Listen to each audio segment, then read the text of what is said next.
मस्ती में कारहं जी तोहमत मड़े बेदर्दे सां क़त्ल कयल नारी खालदा चांडियो जे जवाबदारनि जो ॾोहारी रिकॉर्ड साम्हूं अची वियो आहे। सिंध टीवी न्यूज़ नारी जे क़त्ल में नामज़द संदसि ॾाॾे ऐं मामे जो ॾोहारी रिकॉर्ड हथ करे वरितो आहे। रिपोर्ट मूजिबि नारी खालदा चांडियो जे क़त्ल केस में नामज़द संदसि ॾाॾे वली मोहम्मद चांडियो मथां टंडो मस्ती थाणे ते क़त्ल जे 9 केसनि समेत ॿियनि कलमनि तहत केस दाख़िल थियल आहिनि, जॾहिं त मुख्य जवाबदार केसर चांडियो मथां बि क़त्ल समेत 4 केस दाख़िल थियल आहिनि। नारी खालदा चांडियो जे क़त्ल केस जी सहूलियतकार पहलवान चांडियो मथां बि दहशतगर्दी एक्ट तहत पुलिस मुक़ाबले समेत शराब जा केस दाख़िल आहिनि।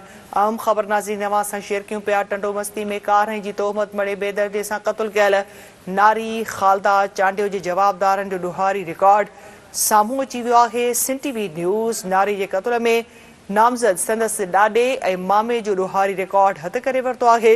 रिपोर्ट मूजिबि नारी खालदा चांडियो जे क़त्ल केस में नामज़द संदसि ॾाॾे वली मोहम्मद चांडियो मथां टंडो मस्ती थाणे ते क़त्ल जे 9 केसनि समेत ॿियनि कलमनि तहत केस दाख़िल थियल आहिनि, जॾहिं त मुख्य जवाबदार केसर चांडियो मथां बि क़त्ल समेत 4 केस दाख़िल थियल आहिनि। नारी खालदा चांडियो जे क़त्ल केस जी सहूलियतकार पहलवान चांडियो मथां बि दहशतगर्दी एक्ट तहत पुलिस मुक़ाबले समेत शराब जा केस दाख़िल आहिनि।